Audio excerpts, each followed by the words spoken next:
618 years pass, an entire era of silence passes through time. The island, almost completely unrecognizable to what it once was, has been quiet for over 6 centuries.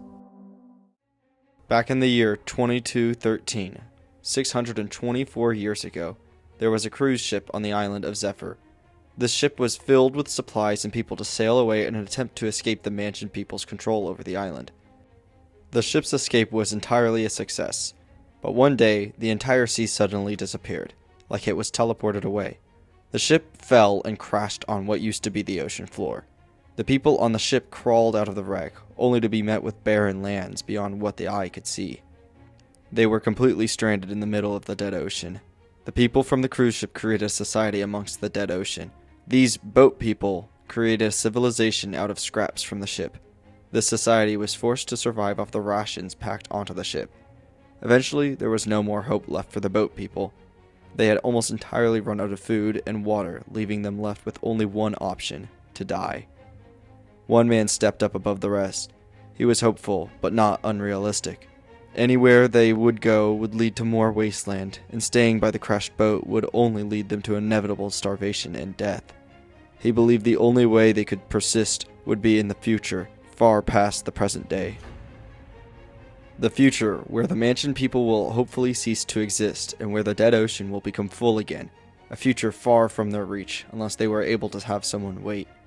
A robot built from scraps of the ship, capable of surviving centuries in the future. The robot could carry Zephian DNA and grow new Zephians in this future with growing chambers. The robot was constructed and set to remain dormant and underground for centuries, only to be awakened to return to the island of Zephyr and rebirth the Zephian people. The day came, 624 years after the Zephian robot was buried underground, and 618 years after the extinction of Kradons and Zephians. By mere accident, the Zephian race was brought back to existence. The Zephian robot woke, digging itself out of the ground it was buried in. It was now deep underwater. The dead ocean was now completely full of water once more. The robot would travel back to the island on the bottom of the ocean. Days pass, and the robot finally makes it to the island. The island is now completely new for the robot, along with the Zephian DNA it stored. This new beginning for the Zephians would never know of the extensive past for the now extinct Kradons and previous Zephians. In the south end of the island, one of very few remnants from Zephian past remains. This place used to be known as the Southern Laboratory, which was a laboratory created by the Mansion people and John Carter. The Zephian robot chose to reside at this location. Since the place used to be a laboratory, the interior was already equipped with scientific tools that would prove useful for the construction of the base, along with the growing chambers needed to repopulate the Zephian race. A year passes. The Zephian robot successfully created growing chambers loaded with Zephian DNA to bring back the species from extinction. The only last thing that needed to be done was to construct a massive wall around the town. During the past 618 years on the island, the monstrosities have been the apex predator. They had been slowly growing smarter and stronger with time. Hordes of monstrosities covered the island, and the Zephians would easily all perish without any defenses against the monstrosities. 20-foot walls were erected around the town, keeping the monstrosities out and the people in. More time passes, and the society has now thrived. With roughly 150 people populating the small town, the future held hope.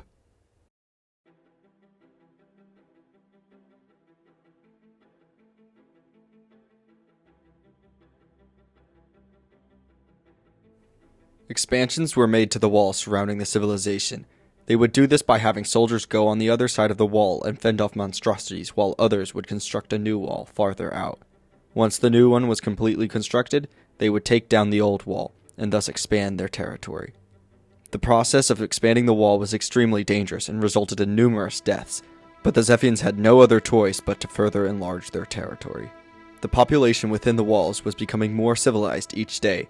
Laws and rules were being made and regulated, while the rulers were kept from becoming too corrupt.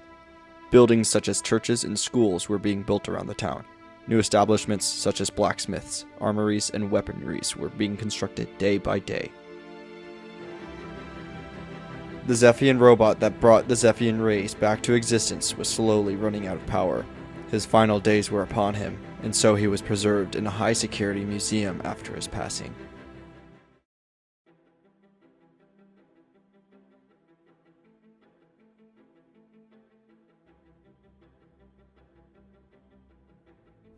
Nine years passed, and the wall kept expanding onwards. The people expand their territory into a strange geological wonder of land. The ground was purple and crystalline, glimmering brightly in the light. The people came across outcrops of deep purple and black ore. They researched it to find extreme energy signatures from it. From this fascinating discovery, new technologies arose. Industries were built across the lands within the wall. Steamboats were set sail over the sea just next to the city. Explorations were made, and although dangerous, they brought back many discoveries about the island. The wall was also upgraded and built to withstand even the strongest attacks from monstrosities. Compared to the other walls that would need constant repairs and renovations, the new thick wall would rarely need care, if at all. The group of Zephians board a steamboat to travel far and to start another expansion project in the western end of the island.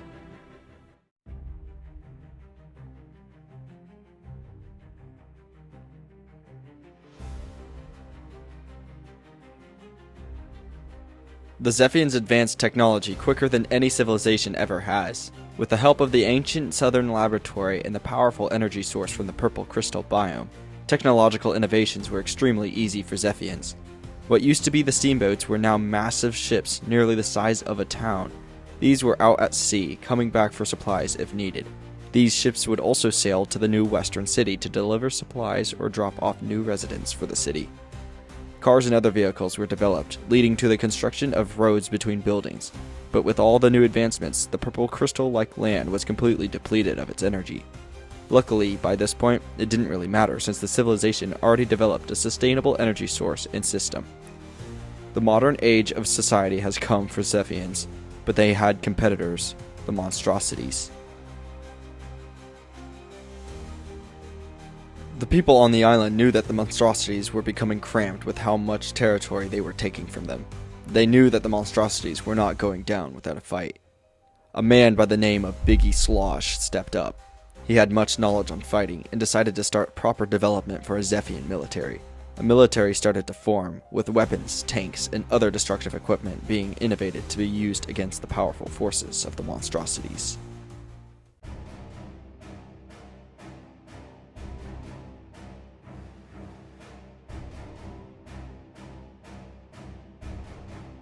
A decade passes. The boundaries of the people's territories expand far beyond what anyone has ever seen. The monstrosities on the other side of the walls have become more violent than ever because of this. The monstrosities would attack the wall often, but no major damage would ever occur from these events. Large ships were built, equipped with some of the most top-of-the-line weapons and fortifications. 3 minor ships and 1 massive major ship. All but one of the minor ships would be located on the docks built out at sea. The ships would be used to patrol the lands, but also to transport people and supplies. Old relics from a past civilization were also discovered during the expansion of the wall, one of which was an extremely decayed statue of what the people assumed to be a pufferfish.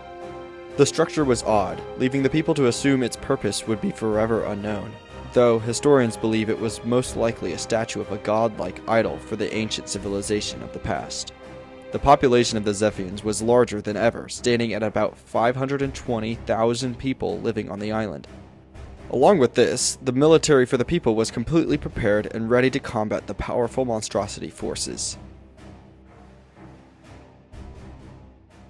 Suddenly, the monstrosities all collectively became more furious than they ever had. They all charged towards the north end of the largest wall on the island and started to destroy the wall with their sheer brutal force. The monstrosities were all much smarter than the people had thought. They all planned to ambush one section of the wall to create a weak point against their enemies. The people had to act fast. Biggie Slosh, also referred to as General Slosh, gathered his soldiers for the battle. General S commanded his people into battle, and thus the war between the people and the monstrosities had begun. The battle took place just north of the major wall, fires ablaze as gunshots echoed. Most soldiers would camp on top of the wall to fight back, though many others had to be on the field face to face with the monstrosities. If everyone was on the wall, there would be no other distraction to slow the monstrosities, and thus they would breach through the major wall much faster. The fight was fairly quick, with minimal casualties for the people. The monstrosities lost this battle, but the war was not yet over.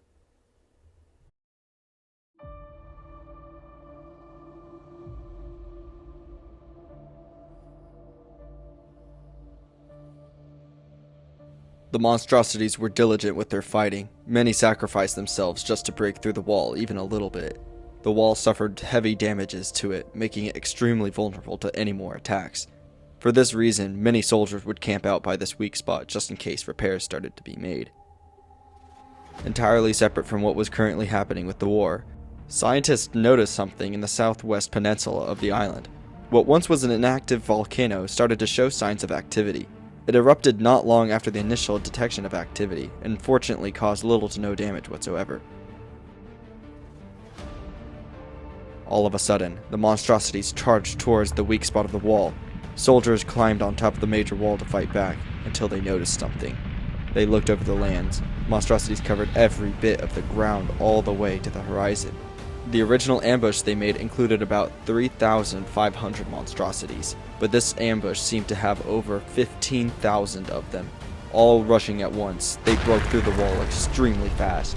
Monstrosities flooded into the city, with many taking down the wall to the western city on the island. People were running for their lives and soldiers were fighting back as hard as they could.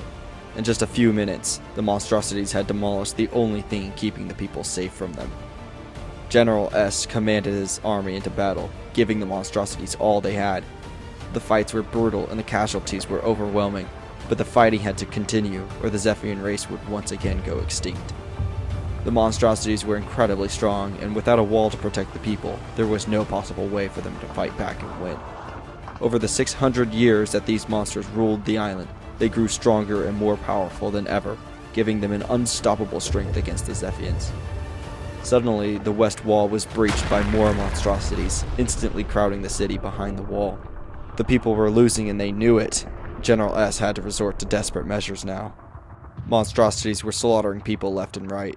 Everyone was running for their lives as the soldiers were fighting back and perishing for the very survival of the Zephyrian race. Just then, sirens went off all across the island. The people ran to the bunkers to hide from what was to come.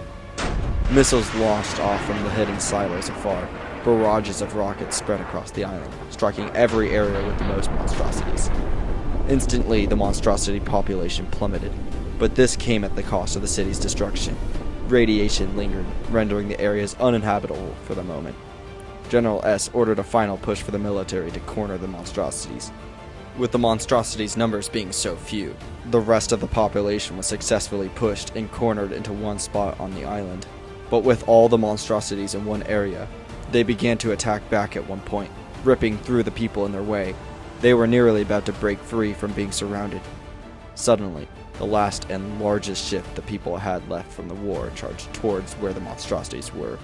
Without hesitation, the ship pummeled into the side of the island, finishing off every last monstrosity in one massive blow.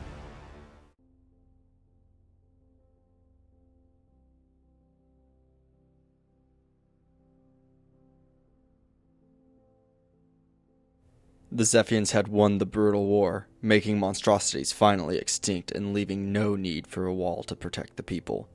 The people are left to clean up the rubble and wait for the radiation to clear in many areas. Destruction from the walls has started, allowing for the materials from the process to be repurposed to rebuild the city. General Slosh resigned from his position to become Biggie Slosh once again. Big S had only one issue from being victorious in the war. He had no purpose. With monstrosities finally being defeated, there was nothing else to give purpose to his life. To save his mental state, he took up rapping, since he had always been very good at it. In the south end of the island, where the city still survives, he would perform concerts. Biggie Slosh performs concert after concert, yet he still wasn't becoming satisfied. In fact, he was feeling more pointless by the day. His mental state was on the verge of utter breakdown.